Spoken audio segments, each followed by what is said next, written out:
मैंने इसका बड़ा सा प्रूफ बताया होगा, डीओ डीओ। छोटा वाला बताया था क्या? छोटा वाला बता दूं? बस ऐसे हिंट दे रहा हूं, तुम उतारना मत, खुद घर जाके करना। इसको एक लाइन में ला सकता था पावर वाले को, याद है पावर बहुत मुश्किल से लाए थे अपन, भूल गए तुम लोग यार, बट फील वही लाती है। मैंने आपको बताया था कि जो एनर्जी की चर्चा होती है वो एसएसएम जैसी होती है कि डिफरेंट होती है? वेव में एनर्जी की चर्चा एसएसएम जैसी होती है, डिफरेंट? क्या काइनेटिक एनर्जी कांस्टेंट रहती है? नहीं। क्या पोटेंशियल एनर्जी कांस्टेंट रहती है? नहीं। क्या टोटल एनर्जी कांस्टेंट रहती है? टोटल एनर्जी भी कांस्टेंट। कभी क्या दोनों काइनेटिक एनर्जी और पोटेंशियल एनर्जी क्या एक साथ मैक्सिमम होती है और क्या दोनों एक साथ मिनिमम होती है? जब हम प्रूव करके बताते हैं, इससे मैंने बताया था। बाकी अगर सिंपली प्रूव करना तो आप सिंपली ऐसे लिख लेना, जो कि टाइम पास प्रूफ है, बहुत फील वाला प्रूफ नहीं है। आप ऐसे समझो कि मान लो आप कोई भी एलिमेंट ले लो, यहाँ पे देखो तो टेंशन टी लग रही है। क्या लग रही है? क्या लग रही है? Tension T. तो पावर ऐसे बोल देते हैं, याद करो पावर क्या लिखा जाता है? F dot V. अरे पावर क्या लिखते हैं? क्या लिखते हैं? अब अगर तू बहुत ध्यान देगा एफ डॉट वी, ध्यान देगा तो ये एंगल थीटा है मान लो, तो आपका टेंशन टी ऐसे, तो एफ हो गया टी, वी क्या हो गया? डबा वाई बाय डबा टी। अरे यार टी वी क्या हो गया? अच्छा बताओ, अगर अपनी वेलोसिटी ऐसे और ये, तो टी और इसमें फोर्स और वी में कितना angle? Theta 90 minus theta, 90 minus theta. क्या उसे साइन थीटा लिख सकते हैं? क्या थीटा छोटा है कि बड़ा? तो क्या टेन थीटा लिख सकते हैं? टेन थीटा लिख सकते हैं। डबा डबा एक्स लिख सकते हैं? अरे यार हाँ ना बोल। टी के लिए म्यू वी स्क्वायर रख दे, डबा डबा टी के लिए रख दे, डबा डबा एक्स के लिए रख दे, वो एक्सप्रेशन आएगी जो अपने पावर में निकाली थी। अरे यार ये छोटा तरीका है, पर ये फील वाला तरीका, क्योंकि इससे पता नहीं पड़ता कि कितनी काइनेटिक एनर्जी थी, कितनी पोटेंशियल। अरे यार मैंने तो इसे बताया, कई किताबों में ऐसे छोटे से दिखाए थे, तो मैंने आपको ऐसे बता दिया हूं। समझ में आया क्या करा? अरे यार ऐसे एक शॉर्ट ट्रिक है। क्या है ये? बट इससे फील नहीं आती, इससे पूरा बताया गया था आपको, लास्ट में पूरा उसको घिसा गया था ढंग से। समझ में आया मैंने क्या करा है? थीटा लेते हैं पूरे जंक्शन में, हमारे थीटा छोटा ले लोगे तो हर चीज, इनफैक्ट फ्रीक्वेंसी पे भी फर्क पड़ जाता है। इसलिए जितना भी आप चीजें पढ़ोगे सिमिलर में, उसमें थीटा कैसा है? छोटा, और एम्पलीट्यूड भी कैसा है? छोटा। सब में याद रखना ये बात, तभी होता है कभी भी। ये एक शॉर्ट ट्रिक है, दबाव में डबा टी के लिए। समझ में आया तुम्हें? बहुत तेज बता दिया मैंने यार, कभी तो हाँ ना बोलो, पक्की बात। तो दबाव में डबा टी की वैल्यू डाल लो। टी की वैल्यू क्या होती है? याद करो, वेलोसिटी होती है टी बाई म्यू, तो टी की वैल्यू कितनी हो गई? म्यू वी स्क्वायर, और डबा डबा टी याद कर, वाई की वैल्यू कितनी थी? ए sine omega T minus k x. तो ध्यान देखो, डबा डबा टी की वैल्यू कितनी हुई? डबा डबा टी की वैल्यू कितनी हुई? A omega cos omega T minus k x. अरे भैया हाँ ना तो बोल। और ऐसे डबा बाय डबा एक्स की वैल्यू कितनी हुई? माइनस ए ओमेगा, सॉरी ए के cos of omega T minus k x. इनको यार रखोगे तो ए स्क्वायर वाली टर्म आ रही है, आ रही है क्या?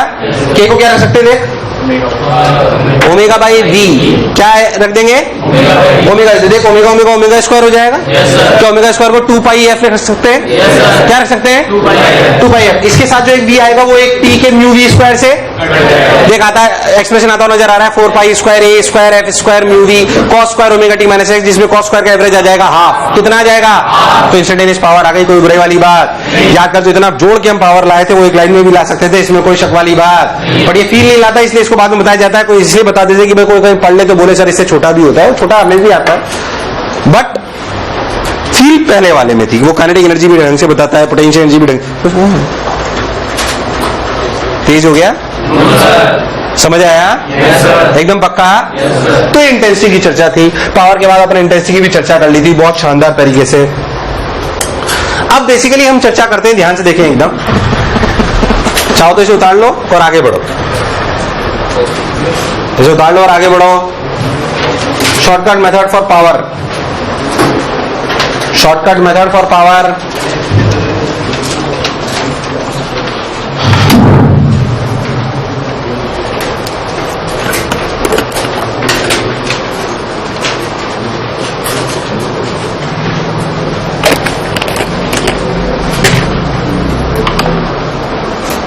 इधर देख,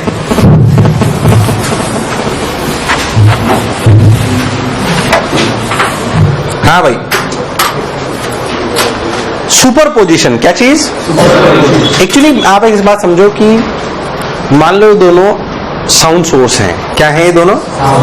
हमें बहुत जरूरत पड़ती है। क्या मैं आपको कॉम्बिनेशन ऑफ एसएसएम पढ़ाया था? उसका रोल यहीं पे ही है। तब भी मैंने बात बताई थी, अभी फिर बता रहा हूं। अगर ये वेव है और ये भी वेव, अब ये हो सकता है दोनों बल्ब हो, वेव ऑप्टिक्स हो जाएगी तो दोनों क्या हो जाएंगे? बल्ब हो जाएंगे। बोलो क्लियर। और अगर साउंड होगी तो दोनों साउंड सोर्स जाएंगे। अगर वेव ऑन स्ट्रिंग करना होगा तो दोनों एक ही लाइन पे होंगे। अरे यार हाँ ना बोल, but concept will be the same. Simple harmonic wave होंगी अपने पास सारी जगह, कोई टेंशन वाली बात नहीं। तो ये सिंपल हार्मोनिक वेव होगी तो बेसिकली मान लो कि मैं कोई भी पार्टिकल हूं, तो जब यहां से एक वेव आती है और यहां से एक वेव आती है, मान लो ये वेव आई, तो मुझे कौन सा मोशन मिला? SHM। मान लो कोई भी वेव है, ध्यान सुने, मान लो कोई भी वेव है, ये लाइट, साउंड, स्ट्रिंग, कोई भी, अगर ये सिंपल हार्मोनिक वेव है जो हमारे कोर्सेज में है, इस सिंपल हार्मोनिक वेव की वजह से हर पार्टिकल को क्या मिल रहा है? क्या मिल रहा है? अब बात समझ कि मान लो रियलिटी में अगर जैसे एक स्ट्रिंग है, एक स्ट्रिंग पे ही सोचो आप, मान लो समझो कि उधर से भी एक आदमी पकड़ ले वेव को, वो स्ट्रिंग को, और मैं भी इधर से पकड़ लूं, वो भी अपनी वेव चलाए, मैं भी, तो एक पार्टिकल कितने SHM मिले? कितने मिले? कितने मिले? 2। कितने मिले? 2। सिंपल। एक SHM मिला कि 2? ऐसा साउंड में कब होगा? मान लो जैसे आपका सोर्स यहां पर है, S1 source, S2 source, sound अगर होगी तो ये स्पीकर बन जाएंगे, अगर ये लाइट होगी तो ये बल्ब बन जाएंगे, या स्लिट्स बन जाएंगी by DSE, Young's double slit experiment. याद है कि भूल गया? इसलिए मैं कह रहा हूं अगला आज का लेक्चर और अगला 1.5 लेक्चर, ये बहुत, मैं आपको अपन से वेव जोनेस्टिक नहीं पढ़ रहा, अपन साउंड वेव का काफी पोर्शन पढ़ चुके हैं और वेव ऑप्टिक्स का भी काफी पोर्शन पढ़ चुके हैं, तो साउंड और वेव ऑप्टिक्स बहुत जल्दी होंगे फिर, इसलिए कॉमन पढ़ा रहा हूं मैं सबको, चाहिए ढंग से एकदम, है ना। अब जब ये S1 S2 सोर्सेज हैं, क्या है ये S1 S2, मान लो आपका पार्टिकल यहां पे, तो इसकी वजह से नहीं होगी और इसकी वजह से भी, इस पार्टिकल को कितने SHM मिले? तो ये पार्टिकल क्या 2 टुकड़ों में बढ़ जाए? अभी 2 टुकड़े थोड़ी हो जाएंगे, बावले हो गया, रहेगा तो एक ही, बट इसके पास जो मोशन पहुंचे वो कितने पहुंचे? 2 SHM मिले। यहीं से सुपरपोजिशन का ख्याल आया, यहीं से किसका ख्याल आया? सुपरपोजिशन का। बेसिकली सुपरपोजिशन मतलब 2 चीजों का मिलना या 2 SHM मिलना, आप ऐसा समझो। सुपरपोजिशन प्रिंसिपल सिंपल क्या कहता है? बिल्कुल सिंपल प्रिंसिपल, नॉर्मल, कि अगर मान लो यहां से एक वेव आई जिसकी वजह से मैं 2 सेकंड पर 2 सेंटीमीटर ऊपर जाता, कितना? 2 सेंटीमीटर, और इस वाली वेव की वजह से अगर ये अकेली होती तो मैं 2 सेकंड पे 2 सेंटीमीटर ऊपर जाता, और अगर ये नहीं होती और ये अकेली होती तो मैं 1 सेंटीमीटर ऊपर जाता, तो मैं कितना ऊपर जाऊंगा? 3। सिंपल सिंपल समेशन है ये, वेक्टर एडिशन। कैसा? वेक्टर एडिशन मतलब ऐसे कि मान लो ये वाली वेव मेरा डिस्प्लेसमेंट 3 इधर करती, मान लो ये वाली वेव मेरा 3 डिस्प्लेसमेंट इधर करती अकेले में, और ये वाली वेव मेरा अकेले में डिस्प्लेसमेंट 4 इधर करती, तो मेरा डिस्प्लेसमेंट 3 और 4 7 होता कि 5? It is a vector addition. हालांकि आपके लिए कभी वेक्टर एडिशन की जरूरत कभी नहीं पड़ेगी तुम्हें, बट क्योंकि हम प्रिंसिपल लिख रहे हैं इसलिए हमें बात समझ में आनी। सुपरपोजिशन प्रिंसिपल स्टेट कहता है कि अगर किसी पार्टिकल को 2 SHM मिलते हैं या 2 वेव मिलती हैं, तो बेसिकली उसका जो नेट डिस्प्लेसमेंट होता है वो उन दोनों वेव्स के द्वारा जो इंडिविजुअल में डिस्प्लेसमेंट लाया जाता उसका वेक्टर समेशन होता है। उसका क्या होता है? क्या होता है? Simple superposition principle states that कि y net of the particle, y net का मतलब डिस्प्लेसमेंट नेट है, वो मैं y नेट लिख रहा हूं यहां पे आपको समझाने के लिए। अरे यार हाँ ना बोल। It is simply y net बराबर y1 प्लस y2। वैसे वेक्टर एडिशन होना चाहिए ये, इसमें कोई तुम्हारे लिए जरूरत नहीं पड़ेगी, इसमें ज्यादा बोल नहीं रहा। तू सोच के देख, किसी भी वेव की वजह से मुझे क्या मिलता है? तो किस चीज की इक्वेशन होगी ये किसकी होगी? तो कितने SHM जोड़े? इसीलिए आपको कॉम्बिनेशन ऑफ SHM सिखाया गया था और बोला था कि आगे बहुत इंपॉर्टेंट है, इसके बिना काम चलने वाला, इसके बिना निपट जाओगे आप। सिंपल सी बात। तो अपन ध्यान में रखें कि y net is basically y1, ये सुपरपोजिशन प्रिंसिपल है, लैंग्वेज में लिखा दूंगा। So what is superposition principle? Simply कि अगर किसी पार्टिकल को, ध्यान समझना, कि अगर किसी पार्टिकल को 2 सोर्सेज से SHM मिलते हैं या डिस्प्लेसमेंट मिलते हैं, तो उसका नेट डिस्प्लेसमेंट उनके इंडिविजुअल डिस्प्लेसमेंट्स का वेक्टर समेशन होता है। उनके इंडिविजुअल डिस्प्लेसमेंट्स का, और इस तरीके से वेव्स के मिलने को ही इंटरफेरेंस कहते हैं। क्या कहते हैं? ये क्या हो रहा है? ये क्या दो वेव इंटरफेयर कर रही है? क्या कर रही है? इंटरफेयर करके क्या करेगी? ये कौन सा प्रिंसिपल बताता है? वेव्स के इस तरीके से मिलने को क्या बोलते हैं? इंटरफेरेंस करके वो कौन से प्रिंसिपल को फॉलो करती है? ये मैंने आपको बताया, सिंपल। और अब अपने मन से पूछो, क्या दोनों वेव अगर सिंपल हार्मोनिक वेव है तो क्या दोनों वेव इस पार्टिकल को एसएचएम प्रोवाइड करेंगी? क्या प्रोवाइड करेंगी? क्या दो एसएचएम जोड़ने मुझे आते हैं? क्या मैंने कॉम्बिनेशन ऑफ एसएचएम में सीख लिया था? इसलिए बहुत इंपॉर्टेंट है। अरे यार, और पार्टिकल का डिस्प्लेसमेंट में क्या एनर्जी डिपेंड करती है? हाँ, कि intensity directly proportional to pi square A square F square rho V. आप सोच के देख, साउंड और एयर है जो भी आप लोग है, देख जो इंटेंसिटी का फॉर्मूला होता था, समझना उस बात को, क्योंकि खेल सारा इंटेंसिटी का होगा साउंड में, लाइट में, क्योंकि इंटेंसिटी ही आपको ब्राइटनेस दिखाएगी और इंटेंसिटी ही आपको तेज सुनाएगी। इसलिए सबसे इंपॉर्टेंट फैक्टर जो हमारे लिए होगा वो क्या होगा? अब ध्यान सोचना, अगर अपन एक ही मीडियम में खेल खेले तो 2 pi square A square F square rho V, 2 pi square A square F square. अब सोच, अगर यहां से एक सोर्स है साउंड का, यहां से एक सोर्स है साउंड का, क्या 2 सेम रहेगा? क्या पाई सेम रहेगा? अगर हम कोहेरेंट सोर्सेज लेते हैं, कैसे लेते हैं? अभी मैं उसके बारे में बोल नहीं रहा हूं, क्या सेम है दोनों की? फ्रीक्वेंसी अलग वाली चीज भी हम पढ़ेंगे, डॉपलर इफेक्ट के नाम से टेंशन लेने की कोई जरूरत। बीट्स और डॉपलर, सॉरी बीट्स, क्या चीज? बीट्स। फ्रीक्वेंसी सेम है, और क्या एक ही मीडियम में ट्रेवल कर रहे हैं तो क्या रो भी सेम? क्या v is the velocity of wave? अरे यार हाँ ना बोल, तो क्या चीज अलग रही? इसीलिए आपको कई बार सिखाया गया कि intensity directly proportional to age. हमेशा नहीं, नॉर्मल केसेस में हमेशा intensity directly proportional to A square, क्योंकि जब भी एक वेव दो मीडियम में ट्रैवल, एक मीडियम में ट्रैवल करती है तो उनकी बाकी सब चीजें क्या रह जाती हैं? सेम। हम ऐसे ही पढ़ते हैं। खैर, मैं आपको क्या बता रहा था, फिर से सुने कि जब भी दो वेव मिलती हैं, अगर स्ट्रिंग पे बात करें तो एक वेव उधर से चलाओ, एक वेव उधर से चलाओ, जो पार्टिकल है उसको किसका मोशन मिलेगा? इस वेव का, उस वेव का, या कॉम्बिनेशन का? और वेव का इस तरीके से मिलने को क्या बोलते हैं? इंटरफेरेंस। क्या बोलते हैं? इंटरफेरेंस। और इंटरफेयर करके वो जो प्रिंसिपल को फॉलो करती है उसे कौन सा प्रिंसिपल कहते हैं? अगर हम बहुत लॉजिकली सोचे कि जब दो वेव मिले, अगर हम अपनी भाषा के लिए बात करें तो ऐसे लिखना चाहिए, मैं वैसे ही लिखाऊंगा कि जब दो सिंपल हार्मोनिक वेव मिलती हैं तो एक पार्टिकल को 2 एसएचएम मिलते हैं। क्या मिलते हैं? तो सुपरपोजिशन। इस प्रोसेस को इंटरफेरेंस कहते हैं। क्या कहते हैं? पर हम यह भी कहते हैं कि पार्टिकल का नेट डिस्प्लेसमेंट इन दो वेव्स के द्वारा जो इंडिविजुअल डिस्प्लेसमेंट लाया जाता उसका वेक्टर समेशन है। क्या है? और इसे सुपरपोजिशन प्रिंसिपल कहते हैं। क्या कहते हैं? क्या बात अंदर एंटर करी है? मैं वो किताबों की डेफिनेशन लिखाने वाला आपको, ढंग से समझा के फील ही लिखवाऊंगा। कुछ कुछ बात अंदर घुसी और इसी पे अपन बहुत डिटेल में चर्चा करेंगे। यही पूरा खेल है जो वेव ऑप्टिक्स में भी, यही वाईडीएसी है, यही वाईडीएसी है। आगे जाके इसी को तो वाईडीएसी बना लेंगे अपन। सोर्सेज की जगह कौन आ जाएंगी? स्लिट्स। कोहेरेंट सोर्सेज की चर्चा कर लूंगा, कब दिखेगा, कैसा पैटर्न होगा, but concept remains same. Concept remains. वाईडीएसी किसको प्रूव करता है? पार्टिकल नेचर की wave nature? Wave nature. Interference वाईडीएसी, वाईडीएसी सुना है ना? वाईडीएसी किसको सपोर्ट करता है? वेव नेचर को। कोई शक वाली बात नहीं। तो basically this is interference and superposition. मैं थोड़ा सा लिखा देता हूं, लिखो फटाक से ताकि फिर अपन आगे बढ़ पाए।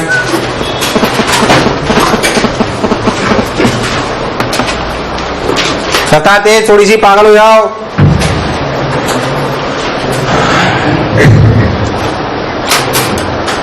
उतार लो थोड़ा सा, फिर मैं आपको बताता हूं, लिखा देता हूं ताकि आपको क्लैरिटी रहे।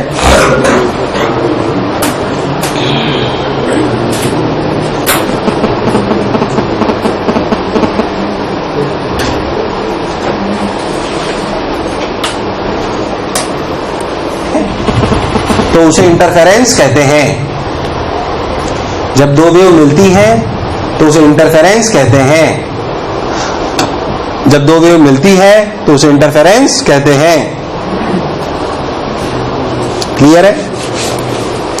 जब दो वेव मिलती है तो उसे इंटरफेरेंस कहते हैं। अगर हम दो सिंपल हार्मोनिक वेव्स को इंटरफेयर कराएं तो किसी भी पार्टिकल को 2 एसएचएम मिलेंगे। अगर हम किसी भी दो सिंपल हार्मोनिक वेव को मिलाएं तो एक पार्टिकल को 2 SHM मिलेंगे।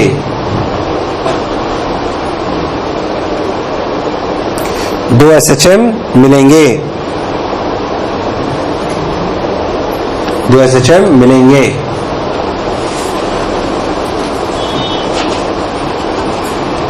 SHM मिलेंगे, फुल स्टॉप। सुपरपोजिशन प्रिंसिपल कहता है कि सुपरपोजिशन प्रिंसिपल कहता है कि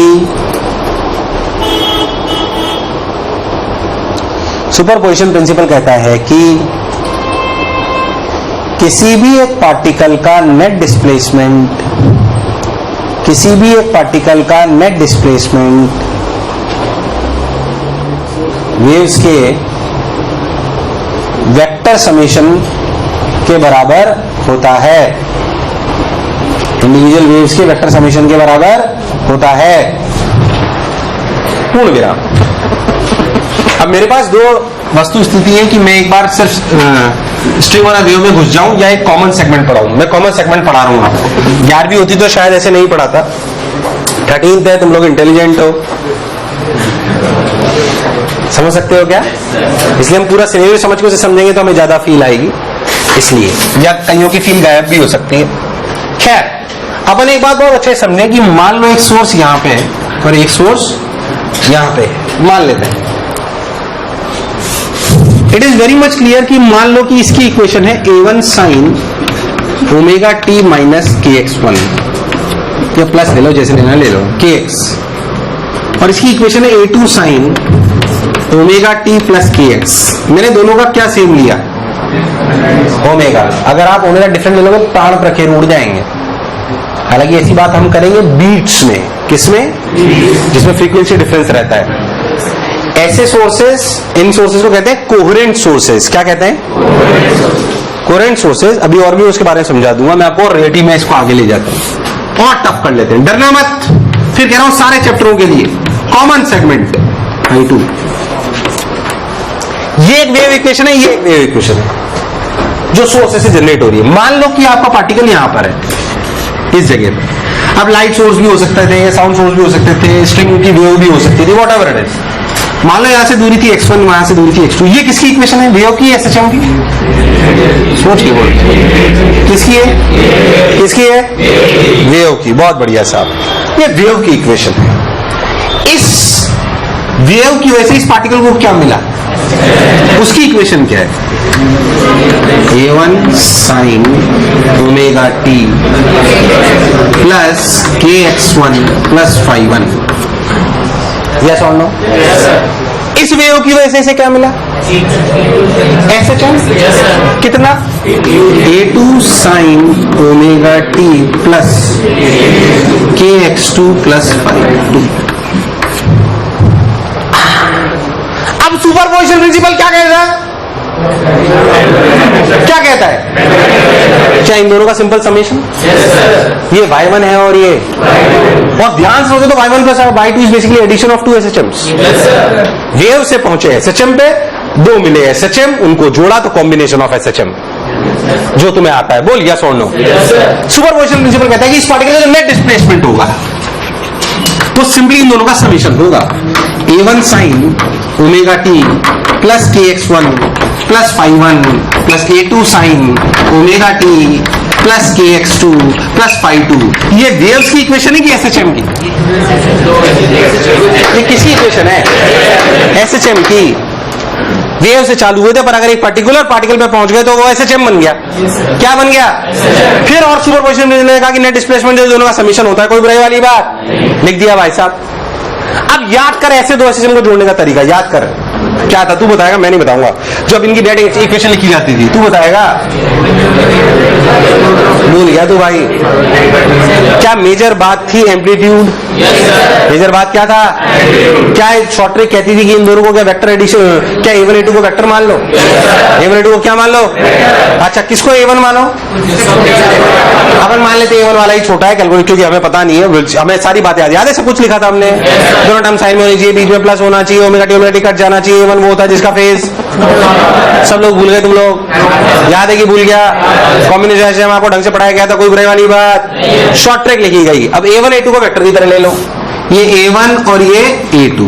A1 और A2 को जब वेक्टर की तरह लेते हैं तो उनके बीच का एंगल क्या लेते हैं? उनके बीच का एंगल क्या फेज डिफरेंस लेते हैं? क्या ये ओमेगा टी और ये पूरा इसका फेज 1 और ये फेज 2, इसमें से इसको माइनस करो तो यहां जो फाई आएगा, बेसिकली जो फाई आएगा वो क्या होगा? ध्यान से सुनना, वो दिस माइनस दिस, यानी कि k x2 minus x1 plus phi2 minus phi। यही पूरा खेल होगा इंपॉर्टेंट हर जगह, चाहे वो वेव ऑप्टिक्स हो चाहे वो कुछ भी हो। वेव ऑप्टिक्स का काफी सारे पोर्शन पढ़ा दूंगा मैं, अभी ध्यान रखना एकदम। अच्छा ये समझ ले, जब 12th में SHM ये वेव ऑप्टिक्स दोबारा पढ़ाते तो यहीं से कहानी चालू होती है जहां से आज चालू करी है, और 8 लेक्चर तो उसे दोबारा पढ़ाते क्योंकि हम ये मान लेते हैं कि SHM वेव जो उसने 11वीं में पढ़ा था वो सब कुछ भूल गया है, इसलिए यही कॉमन सेगमेंट दोबारा उठाया जाता है। वेव ऑप्टिक्स चालू होती तो तुम्हारे में दोबारा उठाया जाएगा क्योंकि साउंड के साथ ही वो पढ़ा दिया जाएगा। अरे हाँ ना तो बोलो। खैर 5, अब ध्यान देख k की क्या वैल्यू है? k कहते हैं 2 pi by lambda x2 minus x1। ये x2 माइनस x1 क्या डिपेंड्स ऑन पोजीशन? क्या डिपेंड्स ऑन पोजीशन? सोच, ये दोनों सोर्स है, मैं यहां खड़ा हूं तो x2 माइनस x1 सेम होगा अलग, मतलब यहां पे कुछ होगा, यहां पे तो क्या फेज डिफरेंस चेंज हो जाएगा? तो क्या एम्पलीट्यूड चेंज हो जाएगा? तो क्या मुझे सुनाई दिखाई अलग अलग देगा? कहीं डार्क कहीं लाइट, उसी तो कंस्ट्रक्टिव डिस्ट्रक्टिव कहते हैं। अरे यार हाँ ना बोल। अच्छा बता, इस जगह पे मान लो मैं ऐसे सोर्स दे रहा हूं, इस पर्टिकुलर जगह पे क्या फेज डिफरेंस चेंज हो रहा है? इस जगह पे, इस जगह पे चेंज हो रहा है कि फिक्स्ड है? चेंज हो रहा है कि फिक्स्ड है? चेंज हो रहा है कि फिक्स्ड है? सोच, अगर इन दोनों की ओमेगा अलग अलग होती ना तो इस जगह पे भी चेंज होता। कंफ्यूज मत हो, ये दोनों सोर्स है, इसमें इस जगह पे फेज डिफरेंस कांस्टेंट है कि वेरिएबल है? कांस्टेंट है कि वेरिएबल है? कुछ भी समय के साथ चेंज। सोच, अगर दोनों की ओमेगा अलग होती ना, सोच यहाँ पे ओमेगा 1t और यहाँ पे, तो क्या टाइम पे भी डिपेंड करता? वो हम पढ़ेंगे बीट्स में। किसमें पढ़ेंगे? बहुत छोटा सा टॉपिक अपन पढ़ाया जाएगा उसको, उसमें अभी चर्चा नहीं कर रहे। अभी ऐसा समझो कि ऐसे सोर्स जिनकी वजह से किसी भी एक पर्टिकुलर जगह पर फेज डिफरेंस में चेंज, उन्हें कहते हैं कोहेरेंट सोर्सेज। क्या कहते हैं? नहीं चमका। क्या मैंने बोला कि कोहेरेंट सोर्सेज मतलब फेज डिफरेंस 0? इनमें फेज डिफरेंस 0? मैंने क्या बोला? कोहेरेंट सोर्सेज वो होते हैं जिनकी वजह से किसी एक पर्टिकुलर पॉइंट पर समय के साथ फेज डिफरेंस चेंज। सोच, ऐसा तब होगा जब ओमेगा सेम रहती है। क्या सेम रहती है? तो तुम्हारे लिए हार्डकोर शब्दों में कोहेरेंट सोर्स कौन हुए? जिनकी फ्रीक्वेंसी या ओमेगा सेम या फेज डिफरेंस 0। क्या मैंने बोला? Phase difference 0। मैंने क्या बोला? ऐसे सोर्सेज जिनकी वजह से किसी एक पर्टिकुलर पॉइंट पर फेज डिफरेंस कांस्टेंट रहता हो। क्या रहता हो? जैसे कि ये दोनों sources coherent incoherent? Coherent incoherent, ये कोहेरेंट सोर्सेज है भाई, ध्यान से देखो तो। और कोहेरेंट सोर्स की डेफिनेशन आप खुद लिखोगे, मैं नहीं बताऊंगा अभी, अपने आप लिखना। कोहेरेंट सोर्स, पहले तब क्या कोहेरेंट सोर्स का मतलब समझ में आया? कोहेरेंट सोर्स मतलब फेज डिफरेंस 0। कोहेरेंट सोर्स का मतलब phase difference remains constant at a particular point, और it is indirectly implies that omega is same. It indirectly implies that. अब वो कोहेरेंट सोर्स है, साउंड में भी हो सकते हैं वो कोहेरेंट सोर्सेज, लाइट में भी हो सकते हैं, इसमें कोई शक वाली बात। चलो भाई आ जाओ। खैर, फाई बराबर k x2 minus x1 plus phi2 minus phi1। ठीक भाई, बहुत बढ़िया भाई, सुंदर भाई। ये जो फेज डिफरेंस जनरेट हुआ है ये किसकी वजह से हुआ है? If will change the position, gate will change. इसे कहते हैं पाथ डिफरेंस। क्या कहते हैं? एक वेव ने जो दूरी चली और जो दूसरी वेव ने दूरी चली वो अगर अलग अलग है तो क्या this is the phase difference generated due to path? Due to ये वेव मेरे से चल के आई 4 सेंटीमीटर, वो चल के आई 6, तो पाथ कितना जनरेट हुआ? 2। पाथ डिफरेंस जनरेट हुआ 2। क्या उस 2 की वजह से एक फेज डिफरेंस आएगा? वो ये। और ये कौन सा फेज डिफरेंस है? Initial phase difference. 99% सवालों में ये नहीं होगा। मैंने टफ बताने के लिए आपको बात बताई। बाकी 99% सवालों में ये फेज डिफरेंस पर हो सकता है किसी 1% में हो, इसलिए आपको बात समझ में आनी, थोड़ा सा रिस्पॉन्ड करो, नहीं तो मुझे पता नहीं पड़ेगा कि मैं वाकई टफ तो नहीं पढ़ा दिया बहुत। अरे समझ आ रहा है? थोड़ा अजीब सा लग सकता है आपको, क्योंकि हो सकता है आप इतना नहीं सोचो, पर उसे सोचो आपको अच्छा लगेगा, फील आएगी, और आते आते फील आपको एंड में लगेगा बार बार एक ही बात रिपीट कर रहा है मास्टर। इन्हें ध्यान से कह रहा हूं, ध्यान सोच, क्या ये बात समझ में आएगी?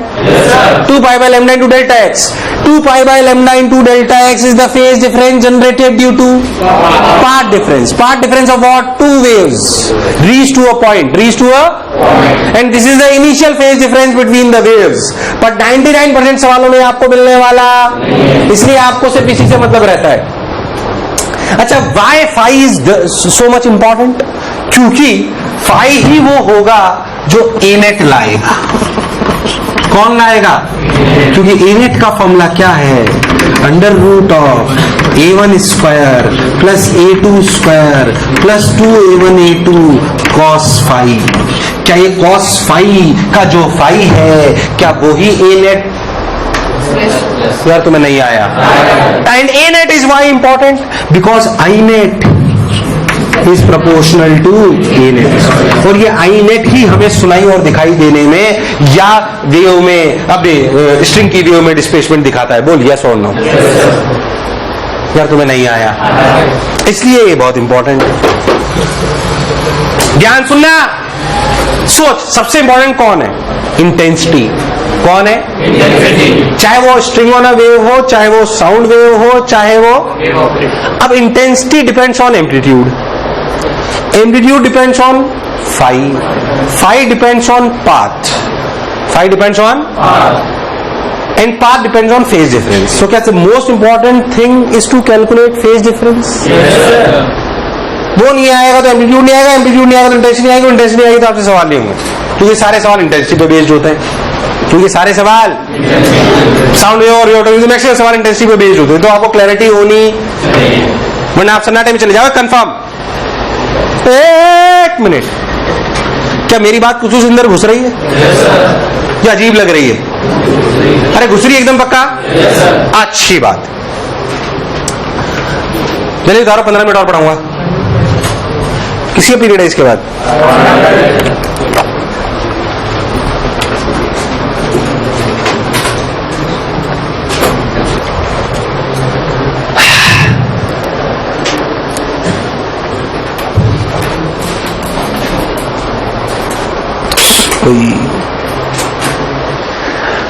अगर आप बहुत ध्यान से और सोचो तो मान लो ये साउंड सोर्स है। क्या है?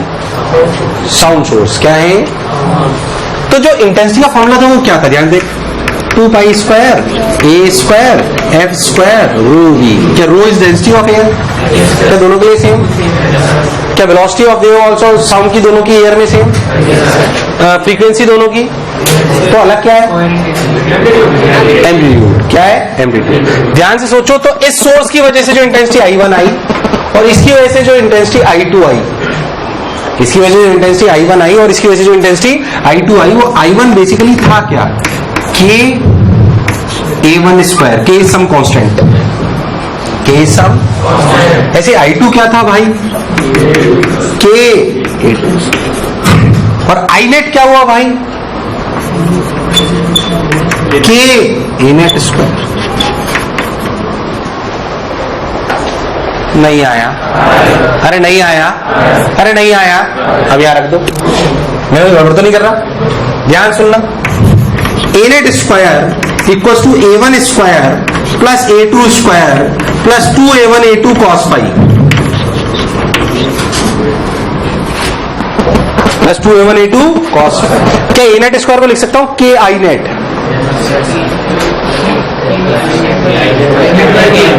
I net by K। हाँ ठीक है, कट जाना है तो I net by K। A1 को क्या लिख सकता हूं भाई? सॉरी, A1 स्क्वायर को क्या लिख सकता हूं? I1 by K। इसको क्या लिख सकता हूं भाई? I2 by K। पक्की बात। 2 A1 को क्या लिख सकता हूं? Root I1 by root K। Root I1 by, तो देख इसको ऐसे लिख सकता हूं। Root I1 I2 by K cos phi. ओ हो चुक चुक चुक चुक। क्या फाई इज वेरी इंपॉर्टेंट? क्या वो आई नेट डायरेक्ट लाता है? और फाई पार्ट डिफरेंस पे डिपेंड करता है, और पार्ट डिफरेंस ज्योमेट्री से आता है, और पार्ट डिफरेंस पर आपको सब कुछ लिंक करना आना। सोच के देखो तो आई नेट का फॉर्मूला क्या आया, क्योंकि हमें मेनली इससे मतलब होगा। I net is I1 plus I2 plus 2 root I1 I2 cos phi, where I net is the moment of inertia। अरे हाँ ना तो बोलो। क्योंकि रियलिटी में आई ही वो होगा जो मैं डिफरेंस बताएगा, चाहे वो साउंड हो, चाहे वो एम्पलीट्यूड इन वेव हो, चाहे वो अपना ब्राइट स्पॉट हो, ये आई नेट ही अपने को सब कुछ बताएगा।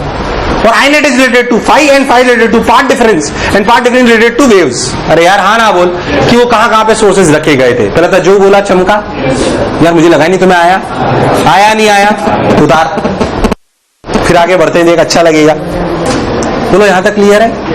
अब ये कॉस फाई ही आपके जीवन में इंपॉर्टेंट है। क्यों? अगर ये कॉस फाई की वैल्यू 1 हो गई, क्या कई कुछ जगह ऐसा हो सकता है कि कॉस फाई 1 हो जाए? सोचो आई नेट